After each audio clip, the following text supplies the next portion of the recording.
Yeah, so let's say first of all, this stunning fact: 2/3 of U.S. employees are not engaged at work. So that's a shocking high number.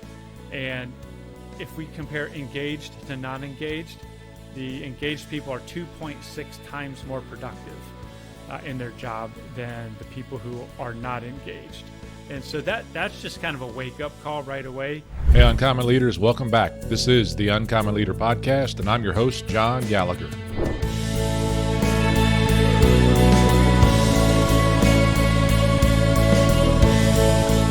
Adam Ward, welcome back to the Uncommon Leader Podcast, my friend. How are you doing today, man? Oh, man, John, great to see you again. I'm doing great. It's snowing outside. I'm not really care for that, but otherwise I'm doing pretty good. Yeah, I hope we don't get any of that stuff down in Myrtle Beach, South Carolina, but I will tell you it's going to feel like that, 18 degrees tomorrow and Sunday, which is going to be really cold for us. So if you don't listen to this until June, you'll realize that we had a pretty cold winter as we go forward. But anyway, Adam, I'm excited to have you back on the podcast again. You've been, now this will be your third time appearing on the podcast, and it's been several months since you've been here. What have you been up to? Oh, man, I've actually been pursuing pretty hard my speaking career and getting stages and some keynotes and some webinars and stuff lined up and working on my TED Talk. So it's been a pretty busy winter already. Well, it sounds like it has. Before we get started, maybe you could tell us a little bit about what really that TED Talk is going to be about. But I know you're doing coaching as well. What is going on, and what are you hearing in the coaching with regards to folks in the workplace right now? Well, I got to tell you, John, one of the big things that I kind of focused in on the end of last year, maybe the middle of last year, is there's a lot of dissatisfied employees that I've coached, friends also, clients, and I found through the research that it was way bigger than I thought it was. And we'd heard silent resignation and all of that stuff, but there's just a high level of dissatisfied people. They don't feel like they have someone to talk to, and they don't even know what their options are, and they don't even know why. And you would think that people would know how to switch jobs. Most people have 10 different places before they're 50, but a lot of people don't. They stay somewhere, or they stay longer than they should.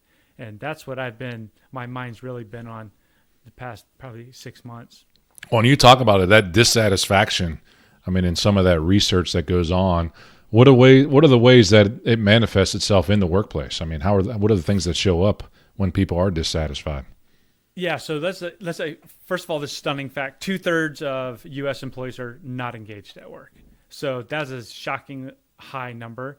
And if we compare engaged to non-engaged, the engaged people are 2.6 times more productive in their job than the people who are not engaged. And so that's just kind of a wake-up call right away. You've got your corporate output, your personal output, your national output is all down when you're not engaged, when you're not enjoying your job. It's fun. I mean, some of the topics that we also hear in terms of that dissatisfaction could be burnout. Could be that my boss doesn't listen to me and things like that. And when I think about that, and I think about the listeners of the Uncommon Leader Podcast, I mean, leaders pay attention. When I hear something like 2/3 of our employees are not engaged, it's very important. You know, I realize that the perspective we may be coming from here is from our employee, but we're about to give you some voice of the customer, if you will, voice of the employee that you can use to understand and try to work to get your employees' dissatisfaction turned around and engaged to become more productive. I mean, Adam, I can't imagine what the numbers would say if you could just take that number from 2/3 of unengaged employees down to 1/3 and what that would mean for productivity in the workplace. That's a whole different conversation. But as you're an employee sitting in that dissatisfied space, right? So we talked about what it looks like in productivity in the workplace. What is that employee experiencing that you're hearing about? What are they saying is going on that makes them dissatisfied? Well, so there's a bunch of things, right? Probably the biggest one is they've become resigned to the culture. Although it could be that they don't feel their advancement is keeping up with where it should be. But the number one thing, so a lot of research done by this Harvard professor, and what he found, the number one thing that is going to have a sense that's going to make people work harder, be happier, is they need to have a sense of recognized accomplishment. They need meaningful performance and rewards. The link between the meaningful performance and the rewards has to be there. So if you don't have that, then you're missing out on your employees. Again, yeah, that's right. And listen in again. Again, you might be an employee listening to this call as well and experiencing just that. And you get to the point where you're like, I've tried to communicate that. I've tried to have conversations with my boss. I've tried to make them understand that I don't feel like I'm being heard at this point in time. What I sense of some of the things that you're talking about is also how you help folks when you're coaching them to make that transition. And what is it that you work with? What are some of maybe the advantages and frankly disadvantages of making a transition either to a new department inside the same company or frankly maybe making a decision to leave the company as well and start somewhere else? Yeah, I mean, if you're okay with where you are, I mean, some people, I have clients where the average, tenure of the people I'm working with is in the double decades or triple decades. So there are employers out there where people stay there a long time. But the issue is if you ever plan on switching jobs, after about 3 years, you start to lose focus on what's actually happening in the world, and you just know what's happening at your place. So you become a little less marketable from that perspective the further you go in your career. The other thing is we get very comfortable with performing our job, almost where it's rote. If we're not chasing advancement and we're not learning new stuff every time, we can get very comfortable with where we are. And then we're not pushing ourselves to grow and develop. And, a lot of places where I go and there's clients that won't do that. They don't want to change. They don't want to rock the apple cart, right? They just want to coast to retirement, and that's fine. There's room for that. Unfortunately, there's a lot of people that are not happy with that and don't want to do that. So, and sometimes your boss's hands are tied. Yeah, obviously, making a clear link between meaningful performance and rewards is mostly up to your boss. But a lot of organizations don't do that. They don't have a true meritocracy, right? They have a peanut butter spread. Here's what you get. We've got a limited number of promotions. It doesn't know how well matter how well you've performed. And so when I'm coaching people, I really want to know, what is it you enjoy doing, and are you doing it or not doing it? So if you're not doing it, can you do it internally? And if you can't do it internally, then you need to look externally. And some of those people stay in the same industry, and some just bail on the industry completely and start a whole new career. It's funny as I think about that a little bit, even in what maybe we could have conversations just what you and I had gone through in our years working for a larger company and understanding some of the challenges within that, and then the differences in working on your own, and the challenges become different. But I believe, and I've been doing this for a few years now, not that I suggest it for everyone, is that some of the freedoms that go along with that are certainly worth some of the securities that you had inside of working for a larger company. I think I agree with you with regards to that change. I make up that a lot of folks really need that security. Healthcare becomes a huge conversation with regards to, I go out and I might lose my healthcare, my family needs that. But that sense of that fear of taking that step can make it very difficult. And if we find ourselves sitting in a workplace that's just, again, not satisfying to be able to work, we know what that means for us in terms of our own health. We know what that means for us in terms of our mindset. And it becomes very difficult to live a productive life outside of work as well. Oftentimes in our coaching, we really don't just talk about what's happening inside the workplace, but it's the relationships on the outside that are damaged as well. So, you've had an opportunity to coach many people in your time in terms of this space. What's a success story of someone you've worked with who's been able to make a change and how they've been able to thrive in that? Yeah, so I'm going to use an external example and an internal example. And so I'll do the external example first because it seems more obvious. There's a physician that, was in my group and on this innovation team, and we were developing new products, and they just got the innovation bug. And they're like, I can't do anything but this. And actually went on to be part of a startup, sits on the C-suite of one of the startups. I think she was on your show too, John. And that now she is, that startup is growing fantastic. I think they just had a multi-$100 million, investment in them, and they're national, and obviously she loves it. It's very different. Now the internal example, Another person, this example's healthcare too, but was just really dissatisfied with the performance, with advancement. The pandemic was really hard. And so I was just like, okay, no, you just need to be really clear about what you want, and you need to talk about it. And I'm going to do a little piece here on introverts. So I'm an introvert, and a lot of us introverts don't talk up. We don't share what we're thinking. We get bypassed for promotions. And it feels uncomfortable for us to brag about ourselves. I know females a lot of times will have trouble bragging about themselves as well. But we have to do that. And as soon as that happened, there was a new role that came up, a promotion. They took it and are loving it and stayed inside the same company. So I know I put a lot into that response, but that's just a couple of examples. And I mean, there's so many of them out there. Well, and they don't always work out perfectly, but I like the success of both internal and external. Often folks will be thinking about this from the perspective of, I just need to get outside this company. And they'll get this viewpoint of the grass has got to be greener on the other side. But I've also heard the cliche that the grass is greener where you water it the most. And that's really where it's going to happen. If you can find a way to do that internally, and the other thing I heard that you talked about was in regards to an alignment of values, your personal values that may or may not line up with the core values of an organization. And that's important consideration as you go forward. What are some of the other considerations that you coach folks on in terms of saying, if you're going to make a change, you want to do this well? Well, for me personally, I like the freedom aspect of it. I think people get into an expectation that it has to be an 8 to 5, or if you're an executive, an 8 to 8 or 7 to 7 a job 5 days a week, 6 days a week. And it actually, it doesn't have to be. I don't remember the last time I worked a full 40-hour week when I wasn't on site somewhere. And there's just a lot of freedom in that. Obviously, there's, like you said, there's cons that come with that. But when you switch jobs, you can reposition your value. And I tell people who switch jobs, I'm like, the number one thing is you set your expectation for how hard you're going to work. And they're going to get used to that. If you're busting your butt to get in, they're going to expect that all the time. If you're doing your job and you're still maintaining, minimum hours or whatever, they expect that too, and they'll be fine with that. You're defining it in your first 3 months with your new employer, and you can define your sense of freedom either way. The next biggest one, I think, and I don't know if they necessarily go hand in hand, but advancement/pay.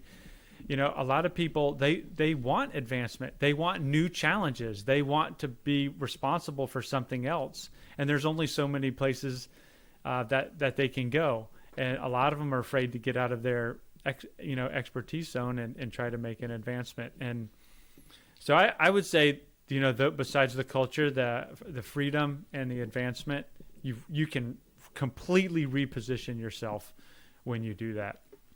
It's interesting when you talk about that freedom as well. I mean, you mentioned earlier the COVID times. I mean, it changed the workplace. We became a work from home workplace for a while, and the organizations are, even now in 2024, almost 4 years post COVID, are still trying to get people back to work. And that freedom, frankly, that work from home freedom, and where you can be as productive if you were in the office, is a real scenario right now in terms of what's happening. And there's a feel that many employers have that you got to be in person to be successful, but others get a chance to measure that in terms of what's important to them. The reduction in a commute of a 30-minute or 60-minute, or live in Boston, an hour and a half to 2 hour commute that you have to do every day each way to get to and from work. Those are hours that you get back and can be much more productive in other spaces, both inside of work and outside of work. What are you seeing what are you seeing as trends in the workplace? Are folks backing off of that a little bit, trying to drag people back in, or are you seeing that? Yeah, and actually I've seen it move a little bit where the bad apples ruin it for everybody now. And so we had mandatory telecommuting. Then we had optional telecommuting. Now I see more and more that people are revoking telecommuting because there's people who are there, it's not that, okay, I have a suit and shirt on, right? And I have sweatpants on the bottom, right? So I can go from my business look to my workout in 2 minutes. And, you can't do that. But the people are taking that to the extreme, right? They're checking in, they're going to meetings, they're alt tabbing between, social media, or whatever. They're having, conversations in teams with other employees, and they're actually not getting their work done. I think it still works for a lot of people, and I think a lot of jobs can still get done that way. And so, I mean, if it works for you and you can find a job that's good, and they still allow that, then do it. But if you have to have any type of collaboration, man, virtual is, it's rough. You touched on that too in terms of the swinging momentum. Like the word I had come to my mind as you were saying that was trust. Like there's just in a lot of spaces there's a lack of trust that folks can get that work done, and that's a failure of leadership on my part, not being able to communicate expectations. I mean, let's face it, if you make widgets, you got to be in the location to make widgets. It's hard not to do that. But if you're in a service level job and things like that, and there's a lack of trust in the workplace, and you touched on it, even a lack of trust in just a few, that can ruin it for the many in terms of what's happening. And we don't have the ability to lead, to make decisions as an organization and address the poor performers so that we don't penalize the rest of the organization. And again, part of that freedom word you say I make up when there's not the freedom that exists, and you have a higher performer in the organization, you try to force them to do something they just don't want to do because a low performer gets to hang out in that space, they're going to leave. They are going to make that decision to leave. As leaders, we better start recognizing our top performers. Yeah, and I got to tell you a little tack on to that, John, is very few businesses understand their weekly and daily KPIs that their employees contribute. Most of them think it's hours behind a desk, and that is not it. So, like my son, he's in tech sales, and he's got to have so many leads a week. He's got to create so many meetings. And that could completely be a telecomute job, but a couple of his coworkers ruined it, and he's got to drive 40 minutes to an office, do the same exact thing that he would do at home, wait 8 hours, go home, and that type of work he could get done a lot faster. And but I would challenge leaders for your employees, if you don't have like a standard work for them on a daily and weekly basis, then you're counting the wrong thing. Absolutely. I love that in terms of talking about hours behind a desk mean nothing. It's like people will spend millions of dollars on technology to tell whether or not somebody's logged in and how long it has been between keystrokes that they have, between phone calls that they've taken. And it's really an exercise in futility, because if that lack of trust exists with your employees, they're going to find ways around that to make it work to their advantage. And I am curious, so outside of the fact that video phone calls work and things like that, we can get things done via Zoom, what other role have you seen kind of technology play then in this type, not just the work from home thing, but I'm talking about the back to your topic about engagement and keeping employees engaged. What's the role of technology that organizations are playing right now that is good and bad? Well, I mean, Teams went from non-existent to pretty much everywhere now, right? So Microsoft reorganized their whole portfolio to go under Teams. They've got the files, they've got the chats, they've got the teleconferencing all built in to one thing. But what that's done is it's discouraged ideas because it's a completely public forum. Right. So now if you respond to a thread, everybody's hearing it. And, you can't as easily, go, talk to someone. And I'm not saying for the high tech people, the people that, aren't going to go in and find out what every single widget stands for and figure out the things around it. So I really don't like how that, of course, Microsoft's an enterprise solution, but solutions like that take away the voice of the individual when it becomes harder for them to use than if they were sitting in a conference room. And I think it's probably still on the negative side. I wouldn't say that we've got some positive things. Maybe the most positive is AI blurring the background of that trash office that you're sitting in and sticking your corporate logo background behind it. That's probably the best thing I've seen use of technology as far as keep the folks from seeing the cats run behind you on your shelf or whatever it is. Yeah. or that uneaten apple that you set up there and you Yeah, right. about. I know I've seen the memes that are out there too, though. The danger of that with high tech and those that are, we'll say it, less technologically savvy, who turn their cameras into kitty cats or whatever they are, and they don't realize they're trying to talk. And have you seen that video that floats around with regards to the judge who's talking, and it's coming out like a cat filter or whatever it is? So there's danger that exists within that. But the fact that you would say in the same sentence almost feels like an oxymoron, and certainly not alliteration or alignment, is that the advancement in technology may be stifling the innovation of a team. And it really, I guarantee it is. Yeah. Yep. And so I can sense that. I could see that. Even myself, as I fight through some of these things, and I consider myself, while not an early adopter anyway, at least someone who will grab onto it once it starts to take hold. And you're right, AI is going to continue to do good things and make things very challenging for us as an organization to keep our employees engaged and to keep them. I mean, like, I can use AI to generate pretty much whatever email I want now. Yeah.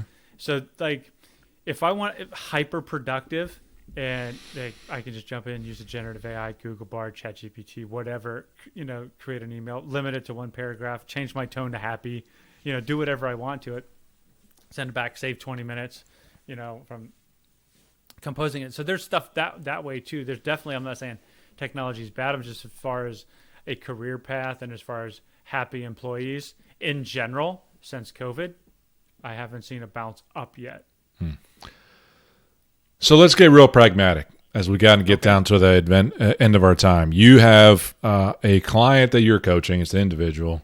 And the communication 3 or 4 times in a row and on your phone calls that you have with them or in-person meetings that you have with them is that, they force me to work 50 hours a week. I don't see any opportunity for promotion. And frankly, I'm just, tired of the way that the boss treats me on a regular basis, and I don't have good teamwork. What are the first 1 or 2 steps that you advise a client to go through to help them get through that scenario? Number 1 is do not talk to a coworker, even if they're your most trusted best friend, because their world is just as limited as your world. I actually like people. I send them to Barnes & Noble. I say, go buy 5 magazines that you've never bought before. Flip through those magazines. Erase your YouTube search and watch history and see what pops up, because there could be stuff that is stimulating. Like, search terms that you would never search before and just watch a couple videos. Obviously, there's the whole podcast route. I would say, go pick a couple random podcasts. I like John Lee Dumas when he's doing one every single day, and it's just like inspirational to hear some of these rags to riches, stories. Mm-hmm. So those are like a few things that I just say, hey, do that. Another thing is, like, go talk to someone you haven't talked to in a long time that you really enjoy, and just have them, like, replan your future as if you were 21 or 25 or 18 or whatever. Again, I always thought you would be good in such and such. And then, I know this is going to sound dumb, but redo a career assessment. Like, go type in your personality, how you operate, and see what it suggests that you do. And the world is so giant. Even in your industry, there are hundreds of options, I'm guessing. And that doesn't even counting industries, John, and there are dozens of industries. So those are a few really simple exercises that people can do to kind of open back up, get that mind more, the neuroplasticity back, and just consider options. And then I have them to do a little exercise and say, okay, now write down some dream job that you don't know if you would get, but that you would actually love. Oh, the Gates Foundation. I want to work beside Nike designing tennis shoes. I want to sail around the world and blog the whole time and become an influencer. Like, just do stupid stuff. And then I have a follow-up conversation after they've done one or more of those things. Yeah, so it's rolling it back into a certain extent. Okay, that's the ideal world in terms of and you use the word neuroplasticity, right? And ultimately, again, as I was thinking about them, like, you're rewiring your brain. See, you've done things so long the same way, you've become comfortable at what that looks like, and it's just routine. And sometimes that's a good thing. More often than not, though, it's not. And I have developed this recently, and not me developing, probably stole it, but it doesn't matter. But if you are comfortable in the space that you're in, then you should probably be uncomfortable, especially at the rate things can continue to change.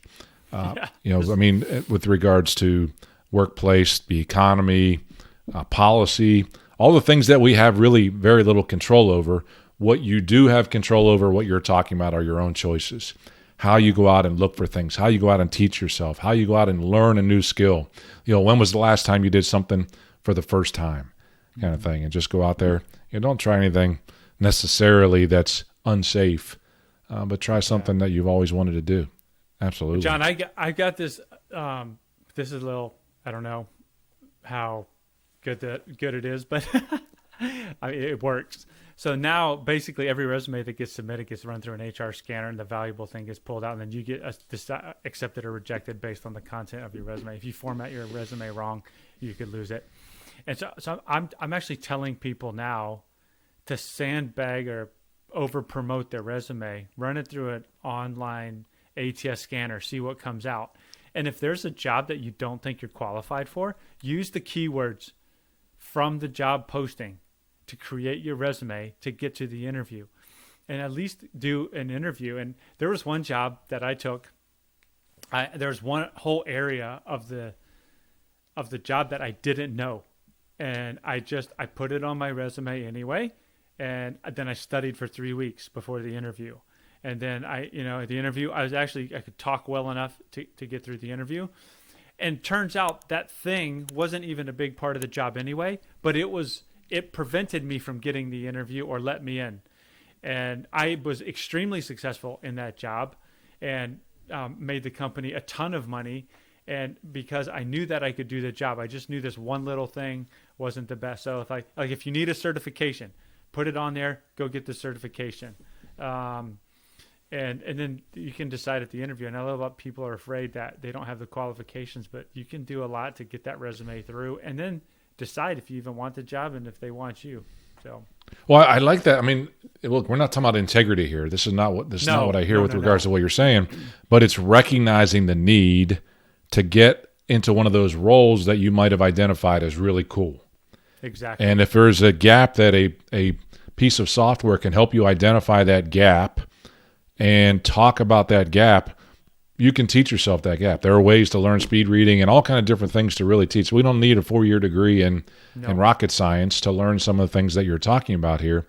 It's regarding being disciplined and training yourself in a new way of doing things that can be pretty powerful. And the fact that you identify that as a tool that could be used means there are others that are using that tool out there. Oh yeah. And again, so the old saying is close that gap, that competitive gap as quickly as you can. The way you do that is learning. You better learn how to do it, or again, things are going to run right by you, and you'll be sticking in that same job that you're dissatisfied with for a long time. Right back to the topic of the discussion as we go forward. Right. I mean, LinkedIn even tells you what keywords you're missing on your profile. If you're trying to apply for a job, it's like you have 7 of the 10. You have 4 of the 10. May want to consider more. It's literally telling you, put these words in or you're not going to get considered for that job. So that's just the automation on the HR side has pulled out so many qualified candidates from the process that it's nauseating to me. But you need to have your LinkedIn profile right. You need to have your resume written right. And there's a lot of people that can do that for very cheap. And you can get jobs that you don't feel you're qualified for just by getting in the door. Adam, it's been a fun conversation. You got a lot of good tips for folks to consider when they are at a space where they're dissatisfied, and the opportunity of what they can do to make changes.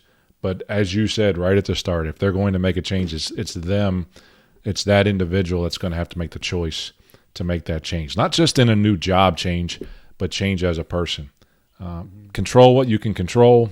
That's very important. But when what you can't control goes beyond what you're willing to tolerate, then it's only on you to make a change and make a difference. Right. Yeah, I've enjoyed our conversation. I'll finish you the same way I do with the other guests in terms of understanding. And, it's like you're finishing quotes or whatever you want it to be. I'm going to give you the billboard. I'm going to let you put whatever message you want to put on that billboard. You can put it in the city of Columbus where millions are going to see it, or maybe now it's on some Reddit page or whatever it is instead of on a billboard on Route 70. But what's the message you're sending everyone, and why do you want to send that message? Better exists. I think a lot of people don't think that they can actually go get better, or that better even exists, but it does. I mean, it would just be better exists, period. White background, black text. Love that. Adam, I always enjoy spending time with you, and especially enjoy when you can add value back to the listeners of the podcast. I appreciate you investing the time with us today, and look forward to seeing what's possible for you in the future, okay? Oh, John, thank you so much. It is a treat to be on your podcast. You are such a brilliant interviewer, and your subject matter expertise is super deep. So thank you for having me on. Grateful. Thank you, sir.